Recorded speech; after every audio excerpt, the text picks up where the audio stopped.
तो अब हम करेंगे क्वेश्चन नंबर 2। तो क्वेश्चन नंबर 2 क्या दे रखा है, check the injectivity and surjectivity of the following functions. Injectivity का मतलब होता है 1 देखना है और सर्जेक्टिविटी का मतलब होता है ऑन टू देखना है। यहाँ पे हमारे कुछ फंक्शन दे रखे हैं, इनको हमें चेक करना है, ठीक है। तो यहाँ पे पहला वाला जो फंक्शन दे रखा है F from natural number to natural number given by F of X is equal to X square. यहाँ पे ये फंक्शन जो है हमारा इस डोमेन और इस को डोमेन पे डिफाइन किया गया है। हमें चेक करना है कि ये 1 ऑन टू होगा या फिर नहीं होगा। चलिए देखते हैं सॉल्यूशन। पहला वाला यहाँ पे जो फंक्शन दे रखा है F of X is equal to X square, जहाँ पर एक्स जो है वो नेचुरल नंबर में होगा। 1 के लिए हम लोग क्या करते हैं, एफ ऑफ एक्स को एफ ऑफ वाई के इक्वल पुट करते हैं और फिर हम देखते हैं कि x is equal to Y है या नहीं है। अगर x is equal to Y हो जाएगा तो फंक्शन 1 और अगर x is equal to Y किसी के लिए भी फेल कर गया तो फिर 1 नहीं रहा। तो यहाँ पे f of x is equal to F of Y हमने पुट किया, ये हो जाएगा X square is equal to Y square. अब यहाँ पे अगर हम इधर से स्क्वायर हटाएंगे तो ये हो जाएगा x is equal to under root plus minus Y square और प्लस माइनस ये आ जाएगा y। तो x हो गया हमारा, this implies that x is equal to Y और x is equal to minus Y.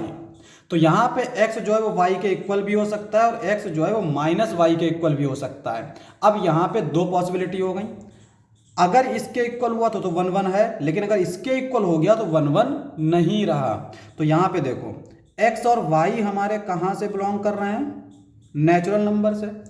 इसका मतलब ये हुआ कि अगर हमने y लिया 2, y अगर हमने 2 ले लिया तो इसके अकॉर्डिंग तो हमारा x भी 2 रहा, लेकिन अगर इसके अकॉर्डिंग देखेंगे तो x हमारा हो गया -2। -2 हमारा नेचुरल नंबर है नहीं, -2 हमारा नेचुरल नंबर नहीं है, लेकिन x और y दोनों नेचुरल नंबर में होना चाहिए। तो इसका मतलब ये हुआ कि ये वाली चीज पॉसिबल नहीं है, क्योंकि अगर हम इसमें एक भी नंबर नेचुरल नंबर लेंगे तो दूसरा नंबर हमारा नेचुरल नहीं रहेगा। और जबकि यहाँ पे कंडीशन जो हम लोग शुरू से लेकर चल रहे हैं वहाँ पे x और y दोनों डोमेन में होने चाहिए, यानी दोनों नेचुरल नंबर होने चाहिए।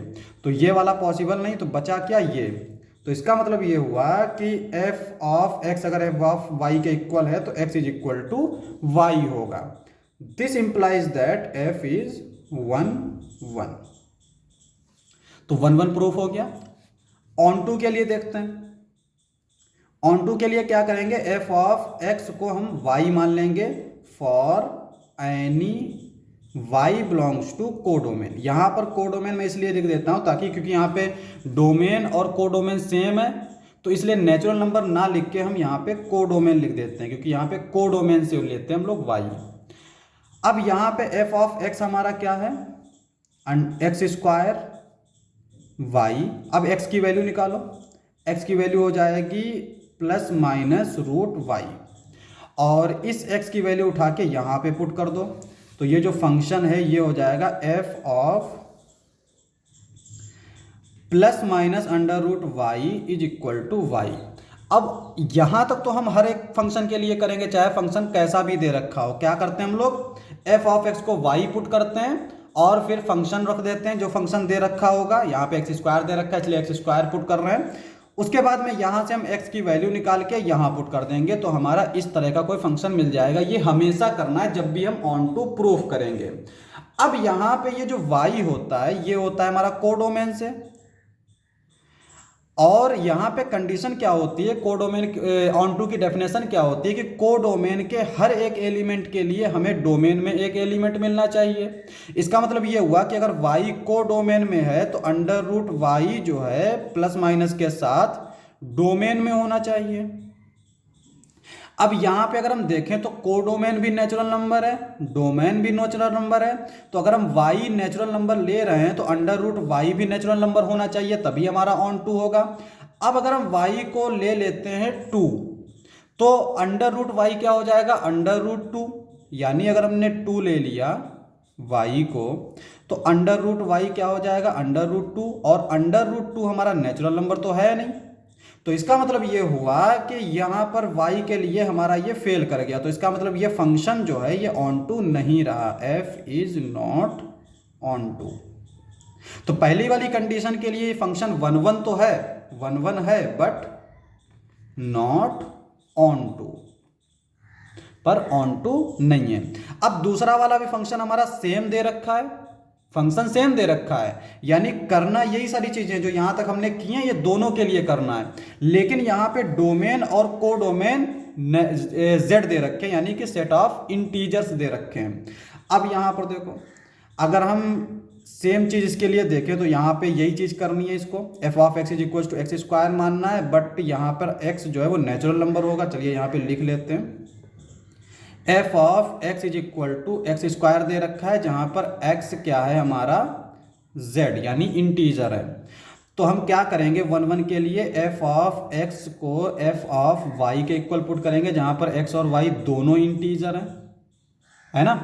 अब यहाँ पे जब हम इसको प्रूव करते आएंगे तो इस तरह की हमें फंक्शन मिल जाएगा, यानी x जो है वो प्लस माइनस वाई मिल जाएगा। तो x is equal to Y होगा, या फिर x is equal to minus Y होगा, या फिर दोनों होंगे, दोनों कंडीशन तीनों कंडीशन हो सकती हैं। अब यहाँ पे अगर ये पॉसिबल हो गया तो ये फंक्शन 1 1 नहीं रहा, और अगर ये पॉसिबल नहीं हुआ तो ये पॉसिबल होगा, तो यानी कि ये फंक्शन 1 1 हो जाएगा। तो अब यहाँ पर देखो, अगर मैंने लिया y इज इक्वल टू 2, तो इसके हिसाब से x क्या हो जाएगा -2, और यहाँ पे x और y दोनों क्या हैं, इंटीजर हैं। तो अगर हमने y इज इक्वल टू 2 लिया, x इज इक्वल टू -2 लिया, तो इसका मतलब ये हुआ कि ये सेटिस्फाई तो कर रहा है ना, क्योंकि अगर हमने y 2 लिया तो ये 2 तो इंटीजर है, x हमने तो हमें x क्या मिल गया इसके अकॉर्डिंग -2, और -2 भी इंटीजर है। इसका मतलब ये हुआ कि अगर f ऑफ x हम f ऑफ y के इक्वल ले रहे हैं तो ये चीज भी पॉसिबल है, x is equal to -y, क्योंकि यहाँ पे हमारा हर इंटीजर जो है वो दूसरे नंबर के निगेटिव इंटीजर के बराबर होता है। तो यहाँ पे जब हमें इससे ये मिल गया तो फंक्शन जो है वो f इज नॉट 1 1, यानी ये जो है कभी नहीं मिलना चाहिए। ठीक है, यहाँ पे मिलेगा ये भी, जैसे अगर हमने y 2 रखा तो x हमें 2 मिल गया, तो ये भी पॉसिबल है, लेकिन साथ में ये भी पॉसिबल है। तो फंक्शन 1 1 के लिए जो कंडीशन है वो ये है कि इसके अलावा और कुछ पॉसिबल होना ही नहीं चाहिए, तो फंक्शन जो है वो 1 1 नहीं रहा ये। अब ऑन टू चेक कर लेते हैं। अच्छा, ऑन टू के लिए हमें चेक करने की ज़रूरत नहीं, क्योंकि यहाँ पे हमने नेचुरल नंबर के लिए चेक किया। अब जो चीज़ नेचुरल नंबर के लिए पॉसिबल है वही चीज़ यहाँ पे भी पॉसिबल है। यहाँ पर देखो, y अगर हम n2 लेते हैं तो 2 हमारा इंटीजर भी तो है, लेकिन √2 जो है वो नेचुरल नंबर भी नहीं है और इंटीजर भी नहीं है। तो इसका मतलब ये हुआ कि हम इसके लिए ऑन टू चेक करने के लिए यही चीज़ रख देंगे। ठीक है, यही चीज़ रख देंगे। तो इसका मतलब ये हुआ कि ये फंक्शन ना तो 1 1 है, ना इधर 1 1 नॉर ऑन टू, ना तो 1 1 है और ना ही ऑन टू है। अब आते हैं हम लोग थर्ड फंक्शन पे। यहाँ पे दे रखा है F R to R given by F of X is equal to X square.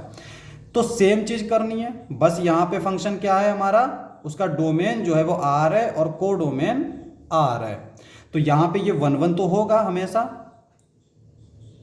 Sorry ये 1 1 भी नहीं होगा, क्योंकि यहाँ पे जब z के लिए 1 1 नहीं है तो इसके लिए भी नहीं होगा, क्योंकि यहाँ पे सेम कंडीशन आ जाएगी। क्योंकि यहाँ पे अगर हम x यानी y को अगर हम 2 रखेंगे तो x हमें -2 मिल जाएगा, यानी ये वाली पॉसिबिलिटी जो है वो इसके लिए भी आ जाएगी। सेम ऐसे ही करेंगे 1 1 के लिए, तो इसका मतलब ये हुआ कि ये 1 1 नहीं रहा, नॉट 1 1। लेकिन ऑन टू के लिए चेक कर लेते हैं। ऑन टू के लिए क्या है, देखो सेम चीज करते हैं। एफ ऑफ एक्स को हम y कंसीडर कर लेते हैं for any y belongs to codomain. F of X हो जाएगा X square which is equal to Y, ये इंप्लाई करेगा x is equal to plus minus √y। इसको उठा के यहाँ पुट कर देंगे, ये हो जाएगा plus minus √y is equal to Y. अब यहाँ पर देखो y जो है हमारा कहाँ बिलोंग करता है, कोडोमेन यानी कि R में। और इसके लिए हमें क्या होती है कंडीशन ऑन टू के लिए, कि कोडोमेन के हर एक एलिमेंट के लिए ये जो है वो डोमेन में होना चाहिए। तो यहाँ पर देखो y अगर हम R में कुछ भी ले रहे हैं तो उसका प्लस माइनस √y।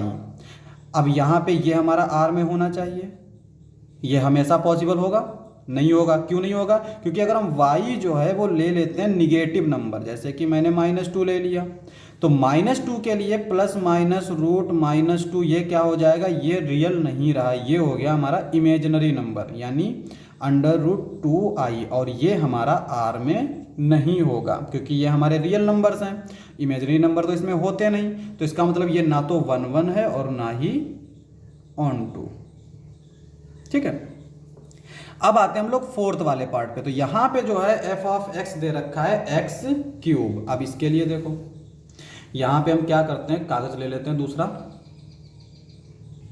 यहां पे जो फंक्शन हमारा डिफाइन है वो कैसे डिफाइन है, f of x is equal to x³, और यहां पे ये कहां से कहां डिफाइन है, नेचुरल नंबर से नेचुरल नंबर पे। अब यहाँ पे हम लोग 1 1 के लिए वही सेम चीज़ f ऑफ x जो है f ऑफ y के इक्वल ले लेते हैं। Let f of x is equal to f of y। f of x क्या हो जाएगा, x³, f ऑफ y हो जाएगा y³। अब यहाँ पे हम लोग क्या करते हैं, इसको लेफ्ट में ले आते हैं, x minus y³ is equal to 0। यहाँ पे ये क्या हो जाएगा, x minus Y, x³ minus y³ वाला फार्मूला लगा देंगे, x minus Y x² plus xy plus y² is equal to 0। अब यहाँ पे हम लोग एक चीज याद रखेंगे कि अगर दो नंबर का मल्टीप्लिकेशन 0 है तो इसका मतलब ये हुआ कि या तो a 0 होगा या फिर b 0 होगा, या फिर दोनों भी 0 हो सकते हैं, लेकिन कम से कम एक उनमें से तो 0 होना चाहिए। तो इसका मतलब ये हुआ कि अगर ये दोनों का प्रोडक्ट 0 है तो इसका मतलब this implies that x minus Y is equal to 0 और x² xy plus y² is equal to 0। अब एक चीज देखो, अगर ये 0 के इक्वल हो गया किसी भी x y के लिए तो ये फंक्शन 1 1 नहीं रहा, और अगर ये 0 हो गया तो ये इंप्लाई करेगा x is equal to Y, तो फंक्शन 1 1 हो गया। तो यहाँ पे 1 1 के लिए क्या होता है कि इसके अलावा कोई भी कंडीशन नहीं होनी चाहिए, यानी अगर हमने f of x f of y लिखा तो उसके लिए हमेशा सिर्फ हमारा x is equal to Y आना चाहिए, इसके अलावा अगर कुछ भी आ रहा है तो वो फंक्शन 1 1 नहीं होगा। तो अब यहाँ पर अगर हम इसके बारे में बात करें तो यहाँ पे x और y हमारा कहाँ से बिलोंग करेगा, डोमेन से, और डोमेन हमारा क्या है, नेचुरल नंबर। तो यहाँ पे नेचुरल नंबर जो है वो कहाँ से स्टार्ट होता है, हमारा 1 से, इस तरह के होते हैं। तो इसका मतलब x y जो है वो या तो 1 होंगे या तो 1 से ज्यादा होंगे। तो अगर हम यहाँ पे 1 भी रखें तो ये 1 प्लस 1 प्लस 1 यानी 3, और 3 जो है वो हमारा 0 तो होता नहीं। तो ये जो है ये हमेशा हमारा x² plus xy plus y² ये हमेशा 3 से ग्रेटर रहेगा, और जब ये 3 से ग्रेटर रहेगा तो ये 0 तो होगा नहीं। इसका मतलब ये हुआ कि ये पॉसिबल नहीं है। तो एक ही चीज पॉसिबल है और वो है x is equal to Y. This implies that f is 1 1।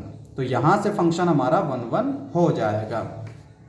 Onto के लिए देख लेते हैं। तो f ऑफ x जो है ये हमारा x³ है, इसको हम मान लेते हैं, पहले ऐसे डायरेक्ट लिख लेते हैं, let f of x is equal to Y for any y belongs to codomain, और कोडोमेन हमारा क्या है, नेचुरल नंबर। तो यहाँ पे कोई भी नेचुरल नंबर के लिए हमने f ऑफ x को y मान लिया। हमेशा एक ही डेफिनेशन होती है, डेफिनेशन कभी चेंज नहीं होती। यहाँ पे 1 1 के लिए ऐसे स्टार्ट करते हैं, ऑन टू के लिए ऐसे स्टार्ट करते हैं। f ऑफ x हमारा हो जाएगा x³ y, यहाँ से अगर हम x की वैल्यू निकालें तो x आ जाएगा हमारा cube root of y, cube root of y। x की वैल्यू उठा के यहाँ पुट कर देंगे तो ये हो जाएगा हमारा f ऑफ y की power 1/3 is equal to y। अब यहाँ पे ऑन टू की डेफिनेशन हम बार बार बोलते आ रहे हैं कि कोडोमेन के हर एक एलिमेंट के लिए डोमेन में इस तरह का एलिमेंट होना चाहिए। तो यहाँ पे अगर हम y ले लेते हैं नेचुरल नंबर, चूंकि कोडोमेन है, तो 1/3 भी हमारा नेचुरल नंबर में होना चाहिए। लेकिन ऐसा जरूरी तो नहीं, क्योंकि अगर हम y को ले लेते हैं 2 तो 1/3 ये 2 की पावर 1/3, और ये हमारा नेचुरल नंबर तो है नहीं, cube root of 3 cube root of 2, तो ये हमारा नेचुरल नंबर में बिलोंग नहीं करेगा। अब एक के लिए भी फेल कर गया तो इसका मतलब ये हुआ कि f is not onto. तो यहां पे ये हमारा 1 1 तो है 1 1, बट नॉट ऑन टू, पर ऑन टू नहीं आया। ठीक है, अब आते हैं हम लोग नेक्स्ट वाला, आखिरी फंक्शन है। फंक्शन हमारा एक्स क्यूब ही है, पर यहाँ पे डोमेन और कोडोमेन जो है वो जेड दे दिए गए। फंक्शन हमारा डिफाइन है इंटीजर से इंटीजर, और किस तरह से, F of X is equal to X cube. Same चीज से स्टार्ट करेंगे, F of X is equal to F of Y रखेंगे। अब यहां पे एफ ऑफ एक्स क्या हो जाएगा हमारा, X cube, F of Y Y cube, जैसे हमने पहले किया। ये हो जाएगा X cube minus Y cube is equal to 0। ये इंप्लाई करेगा X minus Y is equal to 0, और X square plus X Y plus Y square is equal to 0। या तो ये 0 के इक्वल होगा या फिर ये 0 के इक्वल होगा। अब यहाँ पे एक चीज़ देखो, ये एक्स स्क्वायर है, ये वाई स्क्वायर है। एक चीज़ देखो, X square plus Y square ये हमेशा ग्रेटर होता है एक्स वाई से, या फिर माइनस के एक्स वाई से, दोनों से ग्रेटर होता है। X square plus Y square ये हमेशा माइनस एक्स वाई से ग्रेटर रहेगा। इसका मतलब ये हुआ कि X square plus Y square ये हमेशा ग्रेटर होगा एक्स वाई से। इसका मतलब ये हुआ कि ये जो है ये हमेशा ग्रेटर होगा 0 से। ठीक है, और जब ये हमेशा 0 से ग्रेटर होगा तो ये तो पॉसिबल होगा नहीं, तो ये इंप्लाई करेगा x is equal to Y. ठीक है, अब यहां पे हमने फंक्शन इस तरह से स्टार्ट किया और हमें x is equal to Y मिल गया। This implies that f is 1 1।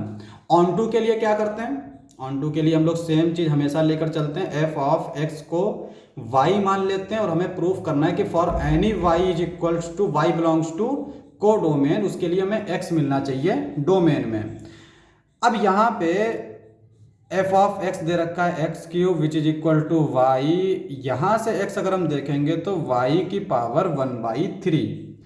अब यहाँ पे जो y है वो हमारा कहाँ है, कोडोमेन यानी कि इंटीजर में है। पहले इसको हम यहाँ पे पुट कर देंगे तो ये इंप्लाई करेगा f ऑफ y की power 1/3 is equal to Y. y हमारा इंटीजर है तो y हमारा 2 भी तो होगा, सेम चीज जैसे नेचुरल नंबर में किया था। तो 1y की पावर 1/3 जो है वो 2 की पावर 1/3, पर ये इंटीजर नहीं है। इसका मतलब ये हुआ, this implies that f is not onto. तो यहाँ पे f जो है वो 1 1 तो है पर ऑन टू नहीं है, सेम चीज जैसे ऊपर था 1 1 बट नॉट ऑन टू। तो ये हो गया हमारा क्वेश्चन नंबर 2। क्वेश्चन समाप्त। नेक्स्ट लेक्चर में करेंगे नेक्स्ट क्वेश्चन। आज के लिए बस इतना ही।